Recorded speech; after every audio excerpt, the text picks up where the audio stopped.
In the 1986 song Rebati Kay, the Haitian roots music group SACAD metaphorically implores Haitians at home and abroad to build a new nation that will replace the one abandoned by outgoing Haitian dictator Jean-Claude Duvalier.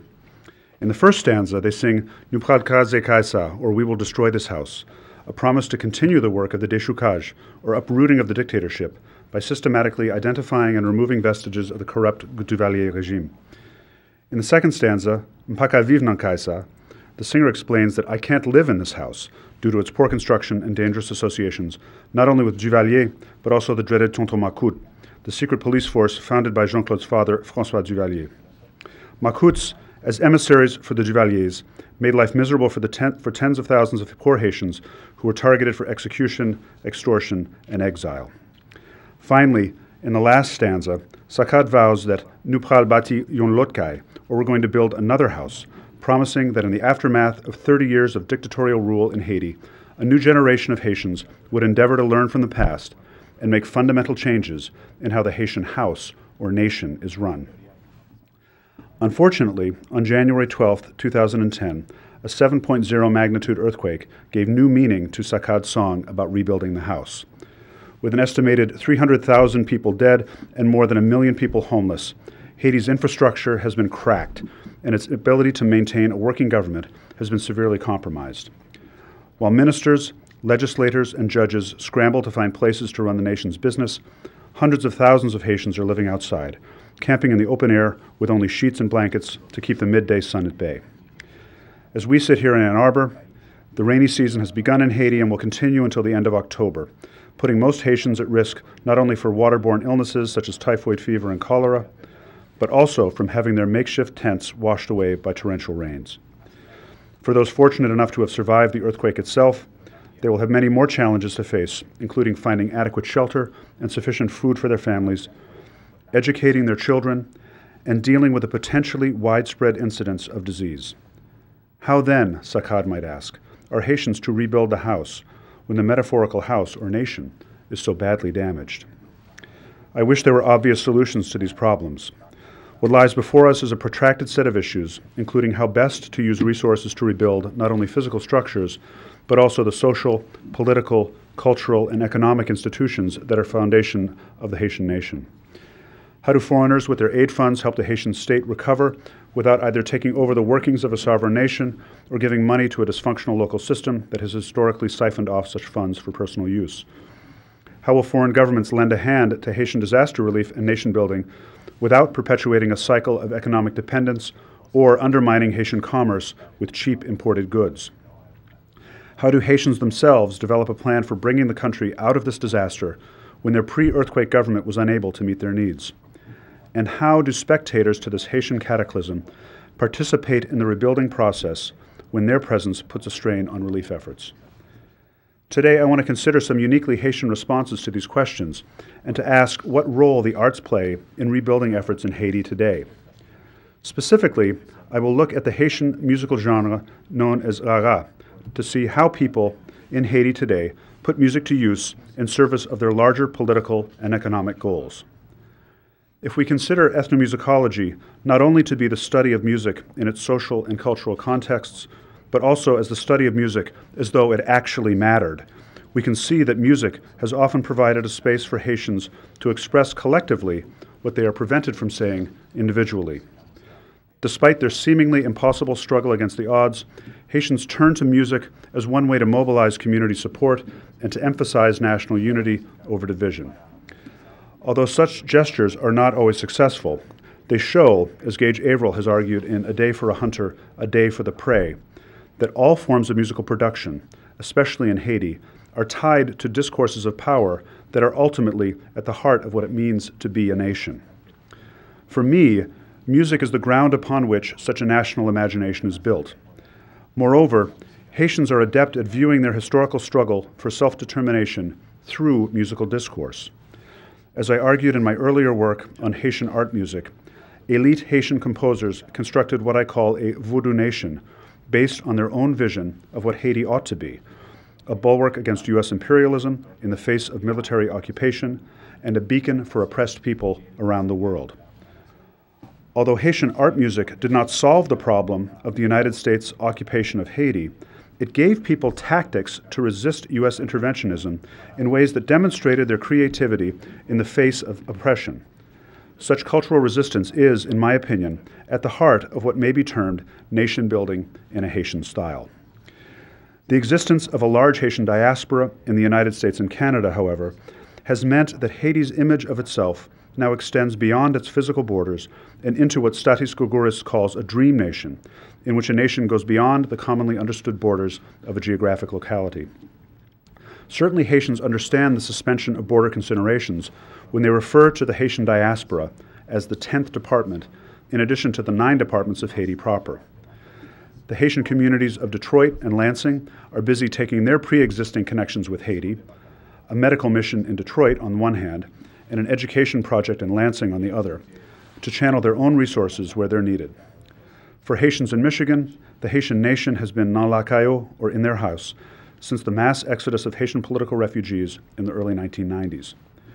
Although the Haitian government will have to be part of any rebuilding effort in Haiti proper, for diaspora Haitians, the Haitian government has been something to maneuver around as they go about the task of building up Haitian infrastructure in their own image.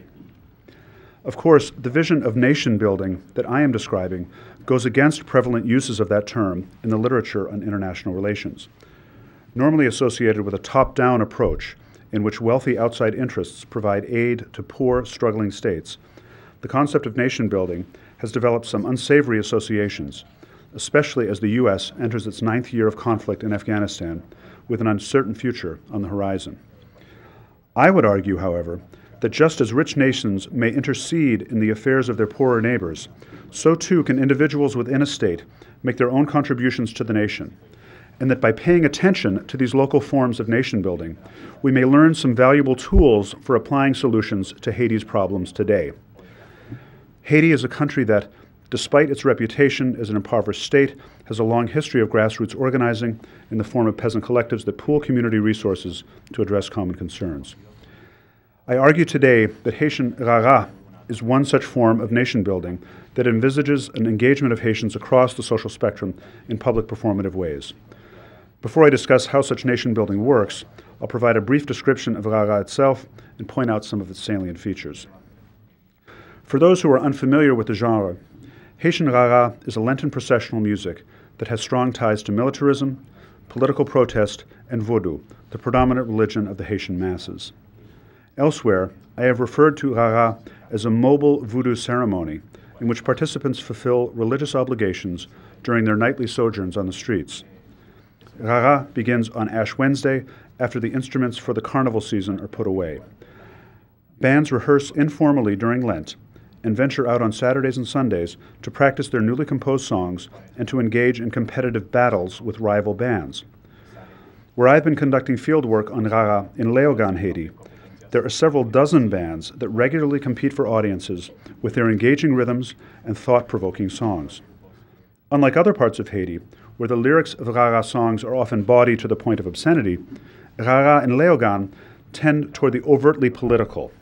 Bands that sing about pressing social and economic concerns in the area tend to get the most support. The musical instruments in the Rara band include the animal skin-covered single-head drum called tambour, the single-note bamboo or PVC trumpet known as vaccine, a metal scraper called gage, a pressed tin horn called cornet, and a field drum called caisse. Although the bands in Léogâne tend to include brass instruments like trumpets, trombones, baritone horns, and sousaphones, most Haitians identify Rara with the 5 aforementioned core instruments. Indeed, it's the sound of the vaccine and tambour that serve as markers of authenticity for Rara-inspired popular music, especially among roots musicians such as Saccade, Boukman Experience, and Rara Machine. Part of the reason that the instruments of Rara evoke impressions of authenticity for Haitian audiences is because they are the same instruments used in the cooperative labor teams known as combit. As you can see in the painting, workers bring in the harvest from the fields, while musicians, performing under a tree in the center of the image, play the vaccine, caisse, and a hoe blade. The combit is made up of farmers who provide music for their neighbors. The music of the combit is said to alleviate fatigue by inspiring those who toil in the fields to focus instead on the musical rather than the physical demands of the moment. For a Combite worker, music is believed to have a power to infuse people with energy when their bodies are beyond the breaking point. Even those who don't perform field labor, the Combite serves as a symbol of what can be accomplished when people put aside their differences and work toward a common goal. In Haiti, labor given freely by neighbors is in contrast with servitude enforced by outsiders. During the United States occupation of Haiti from 1915 to 1934, Haitian resistance to the occupation grew as a direct result of the U.S. forces forming corvées, or labor gangs, to work on road construction projects. By tying workers to each other with ropes, the occupation forces forced a labor practice on poor Haitians that was reminiscent of the colonial period, when white French forces enslaved black workers to harvest sugarcane. For contemporary Haitians interested in rebuilding the country, any effort to get individuals to work together must take into account this unfortunate history of foreign powers forcing poor Haitians to work for free. For Rara participants, however, the religious obligations they meet during their evening parades are assumed voluntarily, even if there is a degree of coercion by fellow band members. The idea is that by making offerings to dead ancestors in the brief ceremonies along the parade route, the good fortunes of the band will be ensured for another season, and that the community will benefit. For Rara Timalis, the band that I work with in Léogâne, Haiti, the band performs ceremonies at Mapupakwa, which is what's pictured here, a silk cottonwood tree situated in sugarcane fields just to the north of the band's headquarters. In this slide, Sébien Bréochet, the leaf doctor for the band, provides leaves for the ritual bath used to protect band members on the road. Once the band salutes Guédé, a trickster figure identified with death and sexuality, they move on to Pont Cansin, or the Cansin Bridge, a small bridge on the national highway that is the spiritual home of Tonton Cansin, the patron of the neighborhood, and the spirit that protects the members of Timalis as they leave the spiritual shelter of their zone. The following film clip shows Rara Timalis as they take to the national highway to begin their all-night march through the streets of Léogâne. Notice the colonel, or colonel, keeping the members of the band in line with his whip and whistle. The colonel's job is to keep the energy of the procession up by holding back participants. Too much space between participants causes the march to craser, or break down, while too little space makes the procession raide, or hard, which can risk an overflow of energy in the form of fighting.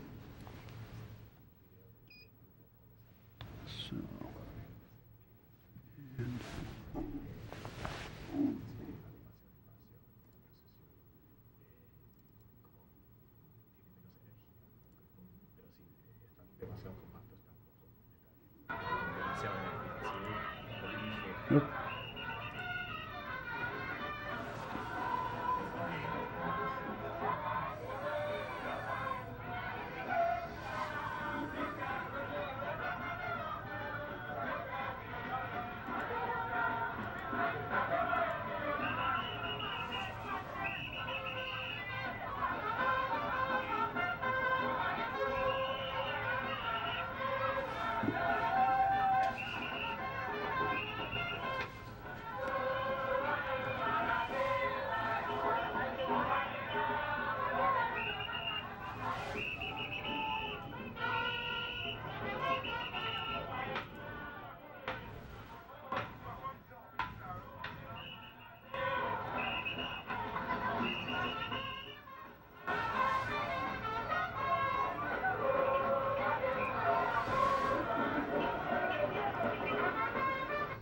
Okay.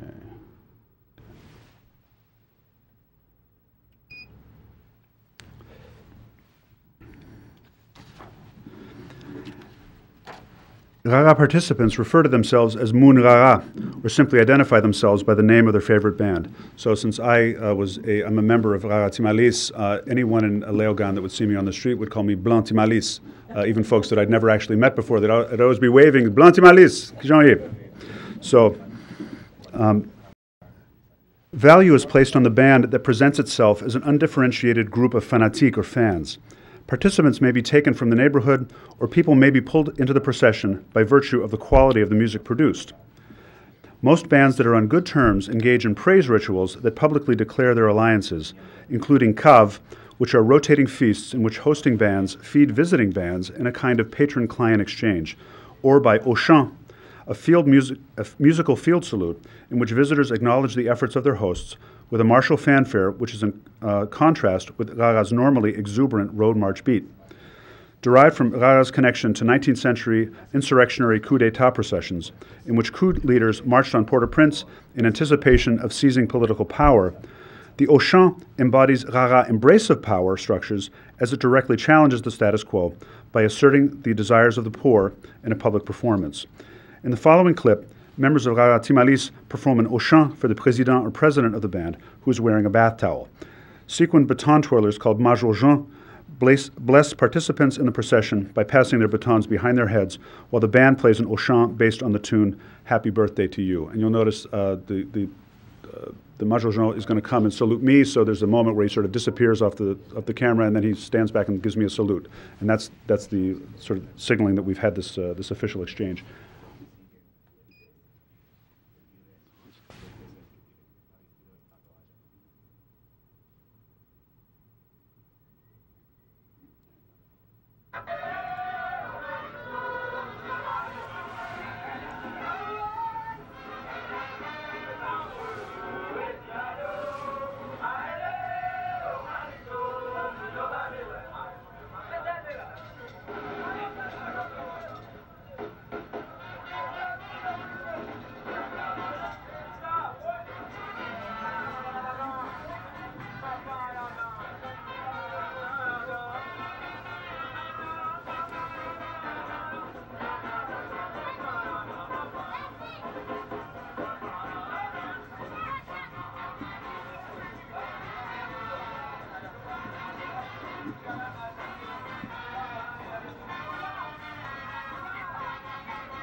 Despite the hostility that many upper-class Haitians feel towards Rara, with its overt publicizing of class conflict, some Haitians in positions of political power have borrowed Rara's critical stance to make a case for more official governmental policy.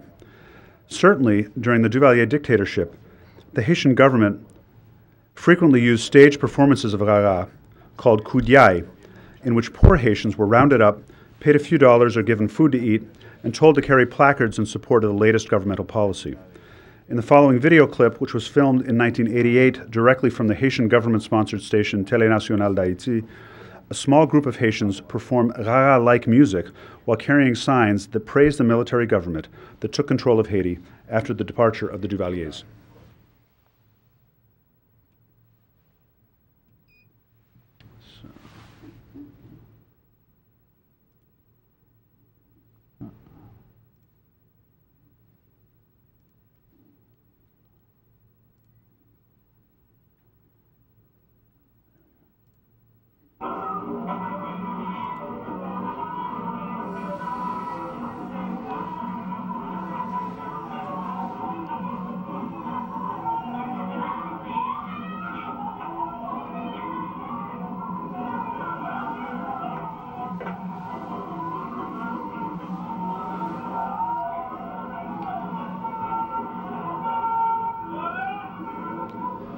Notice too that they pull in very tight on the crowd here to try and emphasize the idea that this is a mass sort of demonstration. It's actually a pretty small group of people.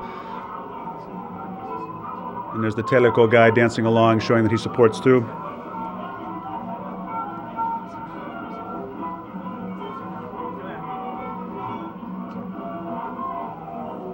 See, there's nobody around.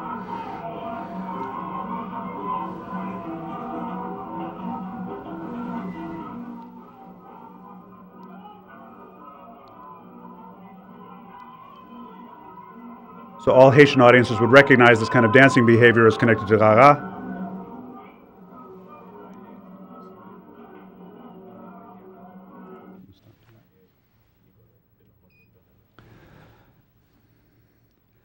I should add that this event took up almost the entire evening's news broadcast.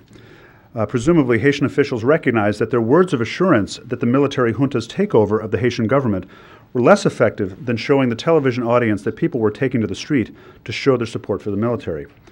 The fact that most of my friends saw through this masquerade hardly detracts from the power of the message this video sends. Haitians recognize that the invocation of Rara, whether for official or oppositional goals, means that a negotiation is taking place and that those in power are concerned with the opinions of those they control. Although the Haitian government has been heavily involved in using Rara to further their political goals, they are by no means the only Haitian constituency to put Rara to use in order to effect change. Many Haitian organizations have recognized Rara's potential to focus attention on issues like public health. Sambayo, a musique racine or roots music group that was featured on the Combeat Burning Rhythms of Haiti CD, uses the vaccine and tambour of the Haitian Rara procession for their 1987 song Vacciné, or Vaccinate, a plea for Haitians from all parts of the social spectrum to put aside their differences and focus their attention on an issue that is of concern to all, the vaccination of Haitian children against disease. As you'll see in the PowerPoint slide, the song calls upon mothers and fathers, those as seen primarily responsible for the welfare of Haitian children, to do their part to keep their children healthy. As the song continues, however, it becomes clear that the song is also about bringing together different Haitian constituencies, groups that are normally considered to be antagonistic toward one another, from Catholics, Protestants, and voodoo practitioners to office workers, politicians, and peasants.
Sambayo, who took their name from the samba or voodoo song leader, here put Rara to use as a way to build community solidarity.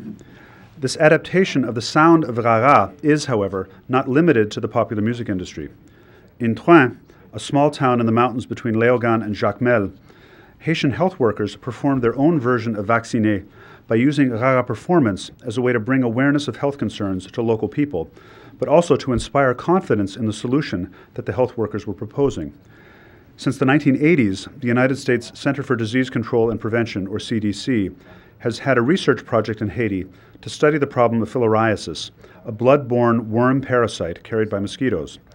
Filariasis is responsible for the debilitating condition commonly referred to as elephantiasis, in which a person's extremities are grossly enlarged due to damage to the lymphatic system. Léogane has the highest incidence of filariasis in the Americas, so it seemed like a good place to locate the study. For the first 10 years or so, the project had marginal success, mostly due to the way in which the CDC administered the program. They focused on determining who was infected, treating them for symptoms, and doing mosquito control, essentially treating filariasis solely as a medical problem. When the CDC decided to invest more of their resources into training health workers who were from Léogane and who had family ties in the area, their success improved. The health workers figured out how to get people the medical messages they needed by behaving in a culturally sensitive manner. They visited churches, put on skits in which they acted out what happens when someone is infected with filariasis, and most importantly, they set up meetings in which they listened to what people from the area had to say about the disease.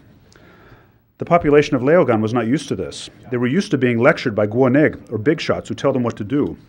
The health system in Haiti wrongly assumed that because people can't read and write, they don't know what's happening to them. What startled the CDC was how much they were learning through the health workers about the community they were trying to help.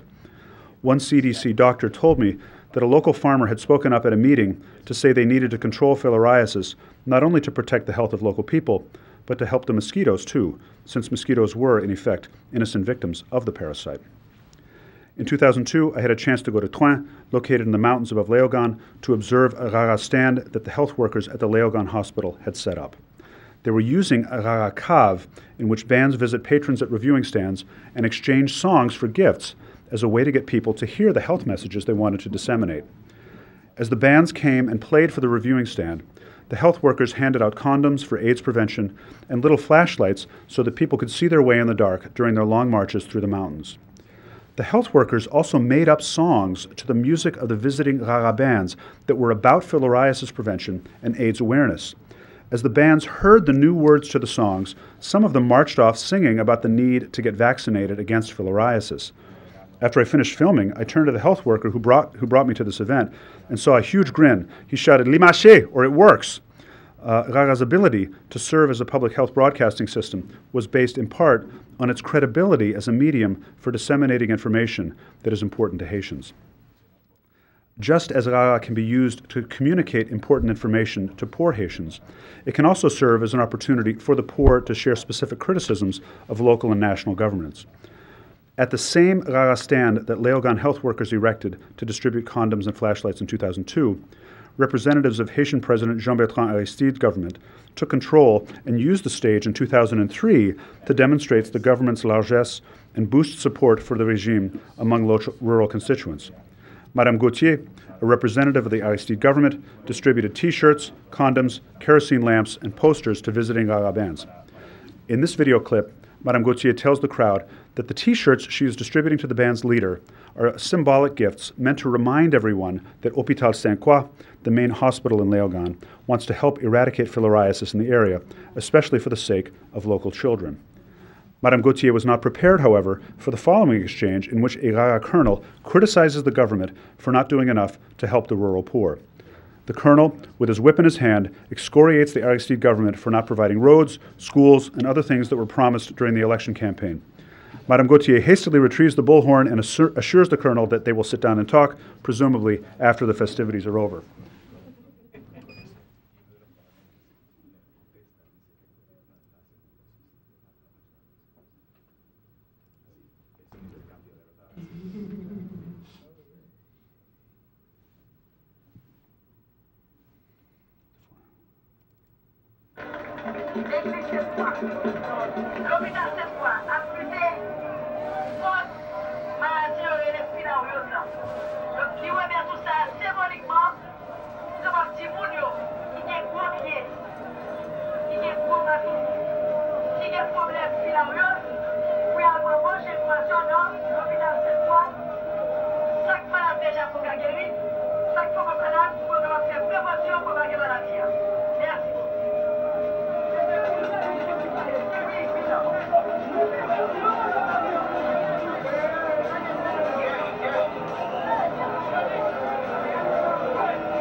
Yep, na finiscita avec nous, right? We're going to sit down and talk a little bit later, supposedly.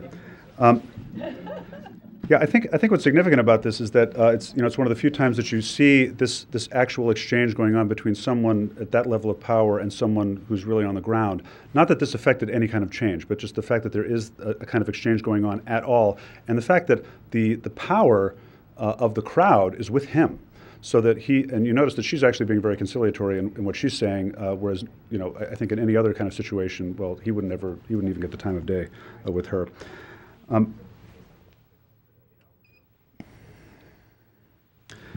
One of Rara's most salient characteristics for nation-building enterprise is its implicit critique of power. Rara isn't simply a resistant proletarian art form that expresses the will of the people. Rara is a performative opportunity for those who wield power to enter potentially into dialogue with those who have a stake in a particular situation. Perhaps this is why Wyclef Jean, in his performance in the Hope for Haiti Telethon on January 22nd, evoked Rara as part of his performance. Beginning with a version of By the Rivers of Babylon, a popular reggae tune that borrows heavily from Psalm 137, in which the Jewish people lament the destruction of the temple in Jerusalem and are tormented by their captors to sing songs of joy for Zion. Wyclef then moves to his own ballad, Yele, in which he exhorts Haitians who travel in boats like refugees to chercher bon Dieu, or to look for God as they search for meaning in a troubled time. Finally, he takes the microphone and says, "Enough of the moping, let's rebuild Haiti, let's show them how we do it where we come from." The percussionists who share the stage with Wyclef break into a Rara rhythm on tambour and caisse, and two other performers play small cornets or pressed tin trumpets, which can be used with or as substitutes for the vaccine. Wyclef sings the refrain of his Rara song in English. "Earthquake, we see the earth shake, but the soul of the people will never break." In Creole, he evokes the names of Jimmy O, a rap artist he signed to his recording label, as well as T-Cliff and Fanfan, two other musicians killed in the quake.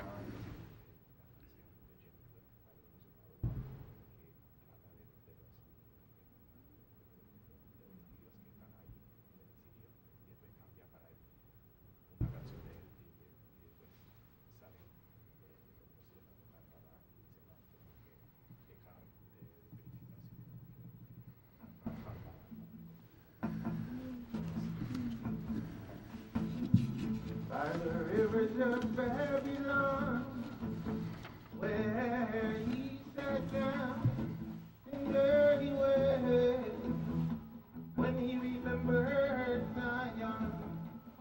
Although we can carry this away, captivity required from us a song. How can we sing King Alpha's song in the strange land? Haiti, Haiti, Haiti,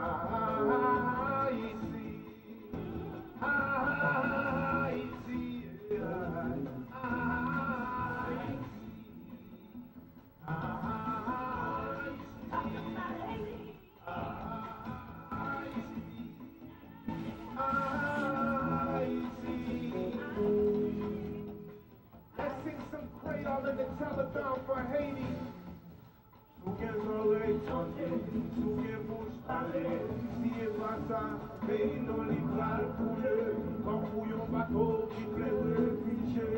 Haïtien yo cherché bon Dieu encore sous les oreilles chanter sous les bouches parler si est pas ça mais non il va couler quand yon bateau qui pleure Haïtien Haïti yo levé mais non on les chanter.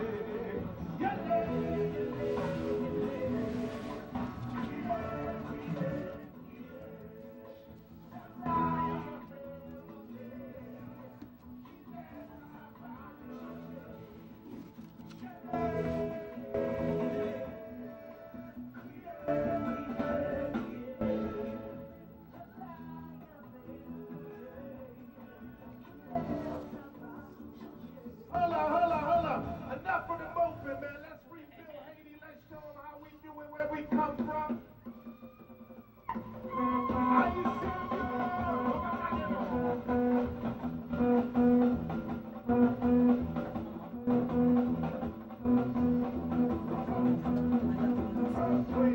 in the earthquake, but the soul of the Haitian people live with us. And this earthquake, we see the earth shake, but the soul of the Haitian people live with us.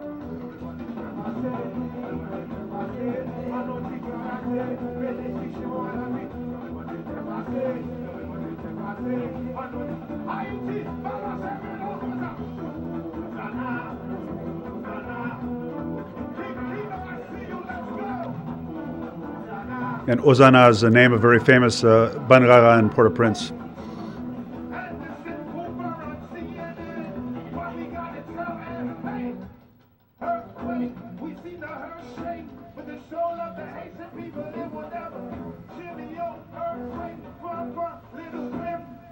Put your hands in the air and the Telethon like that.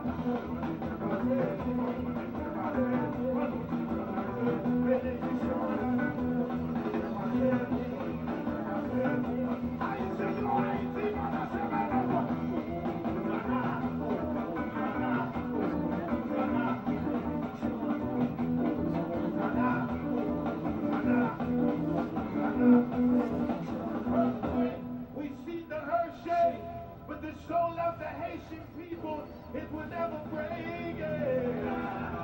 Whoa, yeah.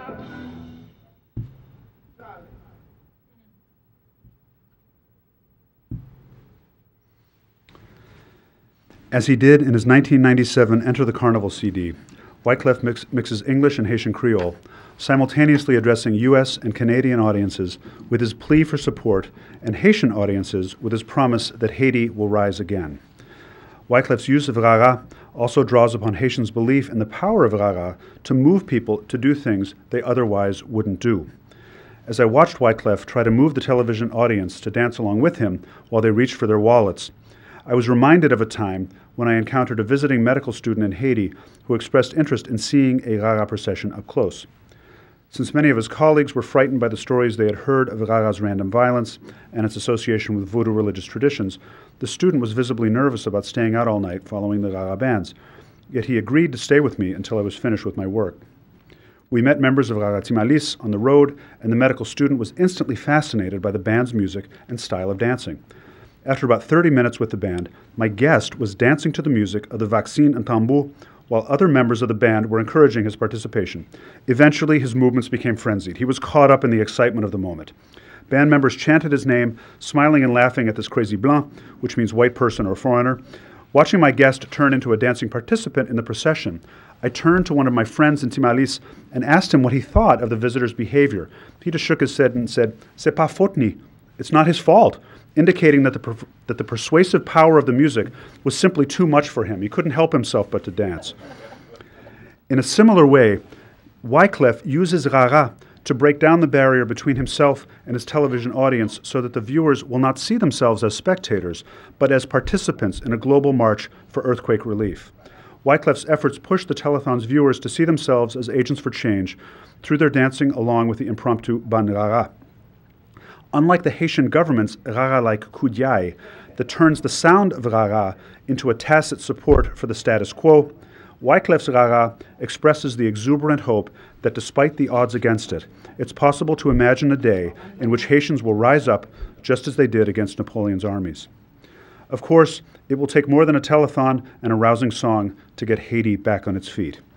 If, however, the Haitian proverb, "Main en pile, chai pas lourd," or "with many hands the load is not heavy," is right, it will take Haitians putting their hands together in a common cause to lead the efforts for this rebuilding process. It will also take the efforts of diaspora Haitians, as well as those of us non-Haitians who are invested in giving Haiti the chance it deserves to recover from this disaster. I, for one, have put most of my efforts into helping Haitians in Michigan with a medical mission they send to Haiti on a yearly basis. They traveled to Haiti in March and provided medical care to people in both Port-au-Prince and Mille-Balais. In March, I emceed a fundraising concert in Dearborn, Michigan to help rebuild École Sainte-Trinité, the home of Haiti's oldest music school.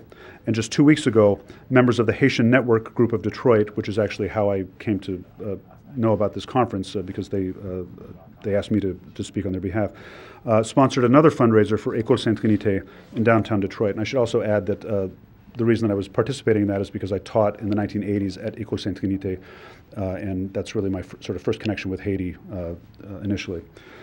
The example that Rara sets for us is to put aside our inhibitions and to join the march without regard to where it will lead us. As these examples demonstrate, Rara situates Haitians in active roles in the rebuilding efforts for their country. Haitians turn to those culturally resonant practices like Rara to speak for a united Haiti, invoking not only the sounds of Rara, but the spirit of the Combit, in which neighbors work together, pooling their meager resources to formulate the Haitian nation anew. Thank you.